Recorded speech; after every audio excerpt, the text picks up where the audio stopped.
Vijayawada university మంచి భవిష్యత్తు కోసం తెలుగు విద్యార్థులు ఇష్టపడే యూనివర్సిటీ. కాల్ 9059052378 9059052379.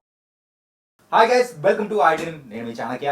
గైస్, మరి సమ్మర్లో మనందరం అయితే హ్యాపీగా ఈవినింగ్ పూట కూర్చొని చూసేది ఏదైనా ఉంది అంటే ఆ సినిమాలు అనుకుంటున్నారు. కానీ కాదు, cricket cricket cricket. IPL start అవబోతుంది. మరి ఐపీఎల్ స్కెడ్యూల్ కూడా వచ్చేసింది. మార్చ్ 22 నుంచి మే 25 వరకు, అంటే సుమారు ఒక 65 రోజులు నాన్ స్టాప్ మరి మొత్తం క్రికెట్ క్రికెట్ అంటూ కూడా మారుమోగిపోతుంది అనమాట. మరి ఈ స్కెడ్యూల్ వచ్చిన తర్వాత కాకపోతే కొంతమందికి హ్యాపీ అనిపిస్తుంది, కొంతమందికి సాడ్ అనిపిస్తుంది. అవి ఏంటా అనేది కూడా మనం తెలుసుకోవడానికి అయితే అవన్నీ చెప్పడానికి ఇప్పుడు మనతో పాటు కూడా మరి స్పోర్ట్స్ అనలిస్ట్ అలాగే మరి స్పోర్ట్స్ జర్నలిస్ట్ అయిన మన వెంకటేష్ గారు ఉన్నారు. మరి సార్ ఏం చెప్తారు కూడా విన్నాను ఈ స్కెడ్యూల్ మీద. Hi sir. హాయ్ జనక్య. సార్, నేను చెప్పాను కదా, సో కొంతమందికి బాధ, కొంతమందికి ఆనందం. సో ఈ స్కెడ్యూల్ అనేది మీకు ఎలా అనిపించింది? బాగుంది. Particularly I'm happy. వైజాగ్లో 2 మ్యాచ్లు ఉన్నాయి. సో వైజాగ్లో వాళ్ళకి విపరీతమైన క్రికెట్ క్రేజ్ ఉంది. కానీ వాళ్ళకి ఏంటంటే మనకి ఓన్లీ హైదరాబాద్ ఫ్రాంచైజీ ఉంది. వీళ్ళు ఎస్ఆర్హెచ్ వాళ్ళు వాళ్ళ వైజాగ్లో గతంలో లాగా మ్యాచ్ పెట్టట్లేదు. అట్లీస్ట్ ఢిల్లీ క్యాపిటల్స్ వాళ్ళు ఓనర్స్ తెలుగు వాళ్ళు కావడంతో వాళ్ళు వైజాగ్ని సెకండ్ హోమ్గా చేస్తున్నారు. లాస్ట్ ఇయర్ కూడా 2 మ్యాచెస్ అయినా హై స్కోరింగ్ మ్యాచెస్ చాలా బాగా జరిగినాయి. ఈసారి కూడా వైజాగ్లో 2 మ్యాచ్లు ఉన్నాయి. That I'm happy. అండ్ ఇంకోటి ఏంటంటే హైదరాబాద్లో కూడా, అంటే హైదరాబాద్ లాస్ట్ ఇయర్ ఫైనలిస్ట్ కాబట్టి ప్లే ఆఫ్ మ్యాచ్లు 2 ఉన్నాయి, ఎలిమినేటర్ అండ్ క్వాలిఫైర్. అది హ్యాపీ సార్, పిక్చర్ హ్యాపీ అనిపిస్తుంది. So more matches. హైదరాబాద్లో 9 మ్యాచ్లు చూసే అవకాశం ఉంది, వైజాగ్లో 2 మ్యాచ్లు చూసే అవకాశం ఉంటుంది. కాకపోతే ఈ మ్యాచెస్ అన్నీ బాగానే ఉంది. కాకపోతే ప్రీవియస్గా కొన్ని లీక్స్ అనేది కూడా వస్తూ ఉన్నాయి బీసీసీఐ నుంచి బయటికి వస్తున్న దాంట్లో కూడా వైజాగ్లో అసలు మ్యాచెస్ అనేది ఈసారి ఉండబోవట్లేదు అని ఇలా బోల్డ్ అని చెప్పారు. కానీ ఢిల్లీ వాళ్ళు మాత్రం చాలా, అంటే తెలుగు వాళ్ళు మీరు అన్నట్టు సో ప్లేయర్స్ కూడా తీసుకుంటారు. చాలా మంది తెలుగు ప్లేయర్స్ కూడా వాళ్ళు గతంలో భరత్ కానీ అశ్విన్ హెబ్బార్ కానీ చాలా మంది తెలుగు ప్లేయర్స్, ఈవెన్ రికీ బుయ్, వీళ్ళందరినీ కూడా వాళ్ళు తీసుకోవడం. సో మనకి ఎస్ఆర్హెచ్లో ఆ ఫీలింగ్ ఉన్నా లేకపోయినా అట్లీస్ట్ ఢిల్లీ క్యాపిటల్స్ వాళ్ళు తెలుగు సెంటిమెంట్కి కాస్త వాళ్ళు ప్రాధాన్యత తీసుకోవడం అనేది వెరీ హ్యాపీ అవ్వదు సార్. ఇంకొక విషయం ఏంటంటే ఇక్కడ హైదరాబాదీ ఫ్యాన్స్ మెయిన్గా బాధపడుతున్నారు సార్. ఏంటంటే ఈ స్కెడ్యూల్ చూసిన తర్వాత ఆర్సీబీ మ్యాచ్ కానీ అలాగే సిఎస్కే మ్యాచ్ కానీ హైదరాబాద్లో లేవు. మరి దీని మీద మీ కామెంట్ ఏంటి? అంటే కనుక ఇది ఏదో కావాలని పనిగట్టుకుని చేసిన వ్యవహారాన్ని అనుకోను. ఏంటంటే షెడ్యూలింగ్ అలా ఉన్నది. మీకు గ్రూప్స్గా డివైడ్ చేశారు. ఆ గ్రూప్స్ కూడా ఎలా డివైడ్ చేశారు? సీడింగ్ ఉంది. సీడింగ్ ఎలా బేస్ అవుతుంది? లాస్ట్ ఇయర్ పర్ఫార్మెన్స్ని బట్టి వాడు సీడింగ్ డిసైడ్ అవుతుంది. సో అందుకని మీకు కేకేఆర్ ఒక గ్రూప్లో ఉంది, గ్రూప్ ఏలో ఉంది. ఎస్ఆర్హెచ్ బీయింగ్ ఫైనలిస్ట్ సెకండ్ గ్రూప్లో ఉంది. సో ఆ సీడింగ్ని బట్టి అవి జరిగినాయి. దానివల్ల ఏంటంటే we are playing, SRH is playing RCB and CSK only once.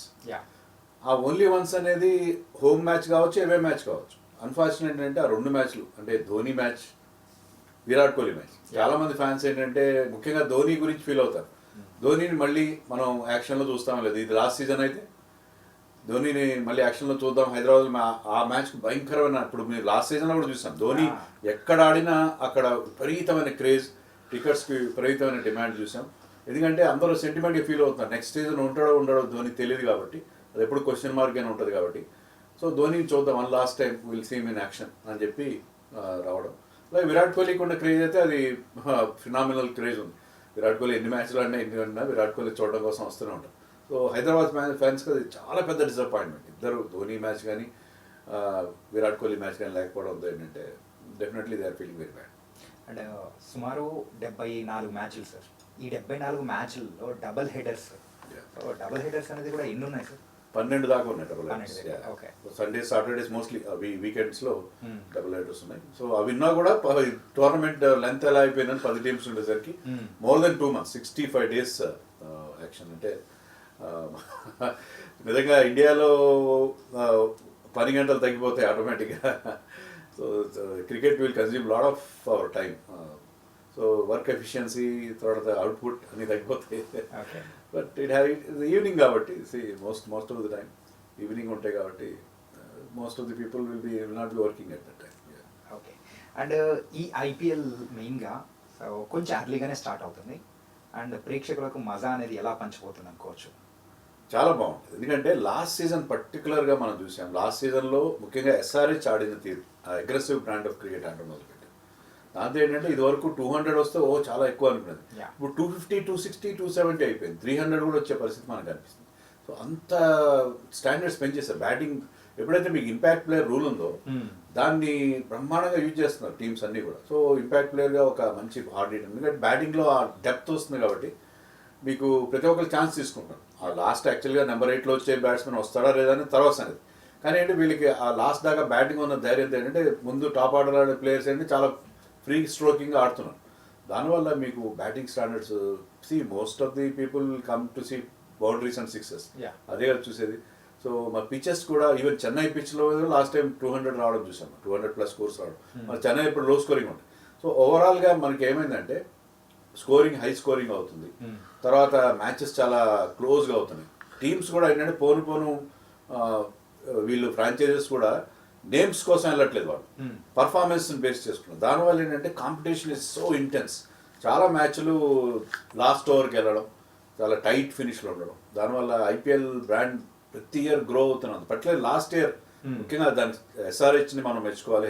SRH ఒక కొత్త ట్రెండ్ క్రియేట్ చేశారు. చాలా క్విక్ స్కోరింగ్ చేయడం, ముఖ్యంగా పవర్ ప్లేలో ఒక ట్రావిస్ హెడ్, ఒక అభిషేక్ శర్మ రెచ్చిపోయాడు. సో మిగతా టీమ్స్ కూడా ఇప్పుడు ఢిల్లీలో Colin McGurk Fraser, Jake Fraser McGurk అలాంటి ప్లేయర్స్ కానీ.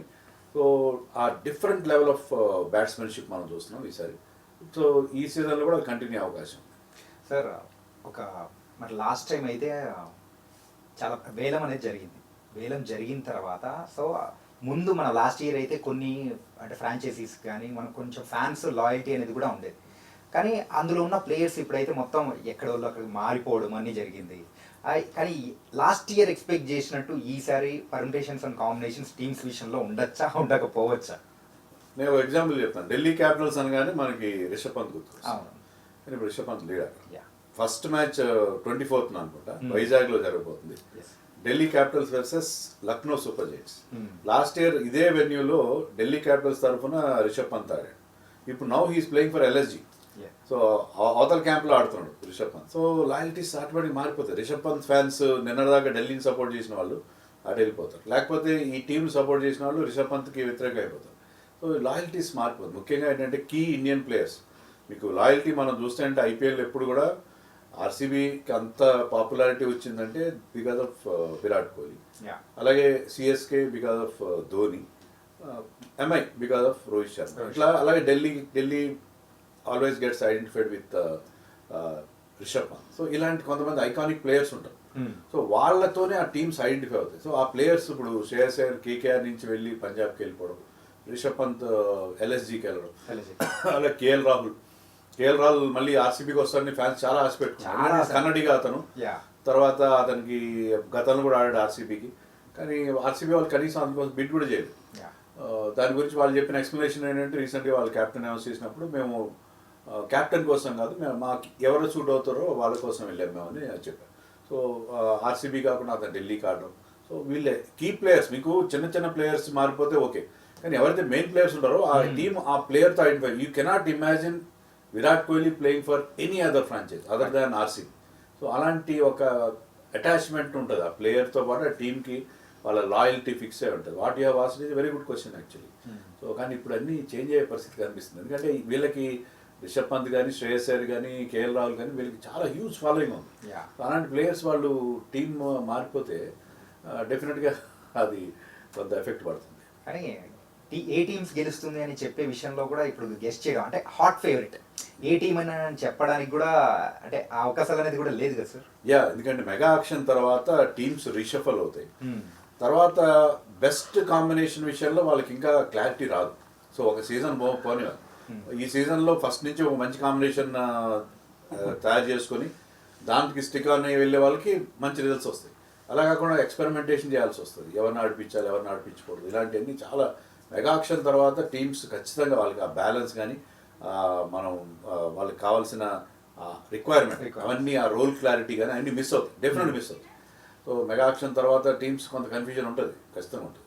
ఇప్పుడైతే అందరూ ఈక్వల్ అన్నట్టే అయిపోయినట్టుంది సార్ అన్ని టీమ్స్ కూడా ఎవరి సైడ్ వెళ్ళాలంటే మొత్తం చాలా ఆప్షన్స్ ఉన్నాయి. నాకు SRH కి షెడ్యూల్లో ఒక మంచి అడ్వాంటేజ్ కనిపించింది జనకి. ఎందుకంటే ఫస్ట్ 6 మ్యాచెస్ లో వాళ్ళు 4 మ్యాచెస్ హోమ్ లో ఆడుతున్నారు. ఓకే, సో మనం అనుకున్నాం కదా వాళ్ళు అగ్రెసివ్ గా ఆడతారు. Yeah. హోమ్ లో ఎప్పుడు చూడు మన Uppal stadium full of runs, బోల్డ్ అన్ని రన్స్ వస్తాయి. 200 అనేది సరిపోదు, అక్కడ 250 కొట్టాల్సింది. సో ఫస్ట్ 6 లో 4 మ్యాచెస్ ఆడుతున్నారు. యాక్చువల్గా రిమైనింగ్ 3 మ్యాచెస్ కూడా, అంటే మొదటి ఫస్ట్ హాఫ్ లో రిమైనింగ్ 3 మ్యాచెస్ కూడా ఎక్కడ ఆడుతానంటే Eden Gardens, Wankhede stadium and one more is there, అది కూడా మంచి high scoring ground. I'm not remembering that. So 3 వాళ్ళకి వెన్యూస్ మంచి హై స్కోరింగ్ వెన్యూస్ ఉన్నాయి. ఓకే, సో ఆటోమేటిక్గా వాళ్ళకి వాళ్ళ స్టైల్ ఆఫ్ బ్యాటింగ్ అది బాగా సూట్ అవుతుంది. ప్లస్ మళ్ళీ 8th మ్యాచ్ కూడా హైదరాబాద్లో. సో ఫస్ట్ 8 మ్యాచెస్లో కూడా వాళ్ళకి మంచి బ్యాటింగ్కి అనుకూలంగా ఉండే పిచెస్ దొరుకుతాయి. సో దాంతో ఏంటంటే వాళ్ళు వాళ్ళ సిమిలర్ స్టైల్లో వాళ్ళు వెళ్ళిపోయి పెద్ద స్కోర్ చేసుకునే అవకాశం. ఆర్సీబీ కెప్టెన్ ఎవరు అని చెప్పేసి విరాట్ కోహ్లీనే అని అనుకున్న సమయంలో ఎవ్వరూ ఎక్స్పెక్ట్ చేయని విధంగా రజత్ పట్టిదార్ని కూడా చేశారు. సో ఏంటి దీని వెనకాల ఉన్న వాళ్ళ స్ట్రాటజీ ఏంటి అసలు? వాళ్ళు ఏం చెప్పారంటే రజత్ పటిదార్ని మేము బాగా అబ్జర్వ్ చేస్తున్నాం, అతను మంచి కూల్గా ఉన్నాడు, టెన్షన్ తీసుకోడు, తర్వాత టీంతో అందరితో బాగుంటాడు, హెల్పింగ్ నేచర్ ఉంది, మంచి కన్సర్న్ చూపిస్తాడు అని చెప్పారు. బాగానే ఉంది. ఒక్క క్వశ్చన్ వాళ్ళు సూట్గా సమాధానం చెప్పలేదు. విరాట్ కోహ్లీని మీరు అప్రోచ్ అయ్యారా లేదా? ఏంటంటే మనకు వచ్చిన target Virat Kohli wanted to take his captaincy back, మళ్ళీ క్యాప్టెన్సీ చేస్తారనుకున్నాను. కానీ విరాట్ కోహ్లీని మేనేజ్మెంట్ వద్దనుకుందా, లేకపోతే అతనే నో అన్నాడు అనే విషయంలో వాళ్ళని ప్రెస్ కాన్ఫరెన్స్ వాళ్ళు చాలా క్వశ్చన్స్ ఆన్సర్ చేసి దానికి సూటిగా సమాధానం చెప్పలేదు. సో విరాట్ కోహ్లీని వాళ్ళు వద్దనుకున్నారా, లేకపోతే విరాట్ కోహ్లీ సెడ్ నో, అది మనకు తెలియదు. ఎందుకంటే మనకు టాక్ బ్రహ్మాండంగా వచ్చింది, మధ్య చాలా లీక్స్ వస్తున్నాయి. లీక్స్లో మనకు వచ్చింది ఏంటంటే విరాట్ కోహ్లీ ఖచ్చితంగా క్యాప్టెన్ అవుతుంది. ఎందుకంటే వాళ్ళు క్యాప్టెన్ గురించి ట్రై చేయలేదు, క్యాప్టెన్ మెటీరియల్ కూడా ఎవరు కనబడలేదు. Even Faf du Plessis last 2 seasons నుంచి క్యాప్టెన్ చేసిన ఫ్యాఫ్ కోసం కూడా వాళ్ళు వెళ్ళలేదు. తక్కువ అమౌంట్కి వచ్చేవాడు, అతని కోసం పెద్ద అమౌంట్ పెట్టాల్సిన అవసరం లేదు. సో అలాంటి పరిస్థితుల్లో బహుశా విరాట్ కోహ్లీ ఎవరిని క్యాప్టెన్ చేద్దాం ఉన్నారు కాబట్టి వాళ్ళు క్యాప్టెన్ కోసం వెళ్ళలేదు అని మనకు. కానీ దానికి వాళ్ళు చెప్పిన సమాధానం ఏంటంటే మేము క్యాప్టెన్ కోసం మేము ట్రై చేయలేదు, టీంని అసెంబ్లీ చేసుకుందాం. మా దగ్గర ఉన్నారు ఇప్పుడు కృణాల్ పాండ్యా లాంటి వాళ్ళు, భువనేశ్వర్ కుమార్, వీళ్ళందరూ they led their, Jitesh Sharma, they led their teams, వాళ్ళ స్టేట్ టీమ్స్ వాళ్ళ నాయకత్వం వచ్చిన ఉన్నారు కాబట్టి క్యాప్టెన్ కోసం మేము దగ్గర ట్రై చేయలేదు. కానీ surprising, really surprising, Rajat Patidar captain కావడం అనేది సర్ప్రైజింగ్. బట్ ఏంటంటే Virat Kohli is a leader of the team. Captain ఎవరైనా ఉండొచ్చు, కానీ ఆ టీంలో లీడర్ మాత్రం everybody look towards Virat Kohli. Even టీంలో కూడా అతను ఇన్వాల్వ్మెంట్ కూడా చాలా ఎక్కువ. ఇన్వాల్వ్మెంట్ అంటే క్యాప్టెన్ విషయంలో ఇంటర్ఫరెన్స్ కాదు, ఇన్వాల్వ్మెంట్ ఉంటుంది. అతని ఎక్స్పీరియన్స్తో, రిచ్ ఎక్స్పీరియన్స్తో యంగ్స్టర్స్ని గైడ్ చేయడం కానీ, స్ట్రాటజీ పరంగా క్యాప్టెన్కి ఏమైనా ఇన్పుట్స్ ఇవ్వడం కానీ, విరాట్ కోహ్లీ చాలా ప్యాషనెట్గా ఇన్వాల్వ్ అవుతుంది. దాంట్లో ఎలాంటి సందేహం. గమ్మత్ ఏంటంటే ఇంకో 2 టీమ్స్ క్యాప్టెన్స్ లేరు ఇప్పటికి. షెడ్యూల్ వచ్చేసినంత వచ్చేసింది. ఇంకా ఇప్పటికి ఢిల్లీ క్యాపిటల్స్కి క్యాప్టెన్ అనౌన్స్ చేయలేదు. తర్వాత KKR క్యాప్టెన్ లేడు. ఢిల్లీ క్యాపిటల్కి అక్షర్ పటేల్ క్యాప్టెన్ అవుతాడా, లేకపోతే KL రాహుల్ చేస్తారో మనకు తెలియదు. అలాగే KKRకి రహానే చేస్తారా, లేకపోతే వెంకటేష్ అయ్యని చేస్తారా. సో రజత్ పటిదార్ని చేశారు కాబట్టి, అలాగే మరొక MP మధ్యప్రదేశ్ ప్లేయర్ వెంకటేష్ అయ్యని చేస్తారు వాళ్ళు, లేకపోతే రహానే లాంటి ఎక్స్పీరియన్స్డ్ క్యాంపెయినర్ కోసం వెళ్తారు. సో ఇది ఇంకా వాళ్ళు అనౌన్స్ చేయలేదు. లక్నో వాళ్ళు అనౌన్స్ చేశారు. సో ఇక్కడైతే మనకి టీమ్స్లో క్యాప్టెన్సీ రావాల్సిందో లక్నో, RCB అన్నీ వచ్చేసినాయి. కానీ ఇంకా 1 monthలో టోర్నమెంట్ జరగబోతుంది. But still Delhi Capitals and KKR without their captains. అంటే ఈ కెప్టెన్సీ విషయంలో RCB ఎవరైతే వాళ్ళు విరాట్ కోహ్లీని అప్రోచ్ అయ్యే ముందే ఇట్లా రజత్ పట్టిదార్ని చెయ్యాలనుకున్నాము అని వాళ్ళే అనడంతోనే సో అక్కడ కెప్టెన్సీ కూడా ఓకే అని చెప్పేసి కోహ్లీ అన్నాడని కూడా వాళ్ళు చెప్పిన ఆన్సర్లో ఉంది కదా సార్. అంటే వాళ్ళు చెయ్యాలని వాళ్ళు అంటే కోహ్లీని ఆప్షన్గా అయితే తీసుకోలేదు. అలాగే తీసుకోవాలంటే ఉన్నారు. కోహ్లీకి ఆఫర్ చేస్తుంటే కోహ్లీ తీసుకున్నాడు. అప్పుడు ఇంకా డిఫరెంట్ RCBని చూసే వాళ్ళం కూడా అనిపించింది. మరి ఆ డెసిషన్ ఎంతవరకు కరెక్టో మరి చూడాలి, మరి ఎంతవరకు అది క్లిక్ అవుతుందో. సో వాళ్ళు వద్దనుకున్నారా, విరాట్ కోహ్లీ వద్దనుకున్నారా, ఈ విషయం మనకి ఫుల్ క్లారిటీ అయితే రావట్లేదు మనకి ఇంతవరకు. Okay, it was nice sir. And one final question sir. WPL start అయింది, women's premier league. So already దానికి ప్రేక్షకుల నుంచి కూడా ఆ రెస్పాన్స్ అనేది కూడా చాలా చక్కగా వస్తుంది. మరి దాని గురించి ఏమంటారు సార్? ఫస్ట్ మ్యాచెస్ అద్భుతంగా జరిగాయి. ఫస్ట్ మ్యాచ్ ఏమో చాలా హై స్కోరింగ్, ఎప్పుడు లేనంత పెద్ద స్కోర్ని చేజ్ చేయడం చూసాం మన RCB. Defending champion. Second match కూడా చాలా ఎక్సైటింగ్గా జరిగింది. దాంట్లో అన్ఎక్స్పెక్టెడ్గా ఢిల్లీ టీమ్ గెలిచేయడం, చాలా last ball finish, last ball వరకు టెన్స్ ఫీల్డ్ ఫినిష్, దాంట్లో రన్అట్స్లో కాంట్రవర్సీ. సో చాలా అద్భుతంగా స్టార్ట్ అయింది. ఉమెన్స్ ప్రీమియర్ లీగ్లో క్వాలిటీ ఆఫ్ ఫీల్డింగ్ కానీ క్వాలిటీ ఆఫ్ హిట్టింగ్ కానీ చాలా ఇంప్రూవ్ అయింది. గతంలో మీరు చూస్తే ఉమెన్స్ క్రికెట్లో ఇప్పుడు ఆ క్వాలిటీ ఆఫ్ గేమ్ చాలా చాలా ఇంప్రూవ్ అయింది. I'm happy. So women's cricket కూడా అక్కడ కూడా బిగ్ బక్స్ వచ్చే అవకాశం ఉంది ఈ రకంగా జరిగితే. ఎందుకంటే స్పాన్సర్స్ వస్తారు, క్రౌడ్ బాగా పెడుతున్నారు. లాస్ట్ టైం 2 venues ఉంటే ఈసారి 4 venues చూసాం మనం. సో క్రౌడ్స్ కూడా పెద్ద బిగ్ క్రౌడ్స్ వచ్చే అవకాశం ఉంది.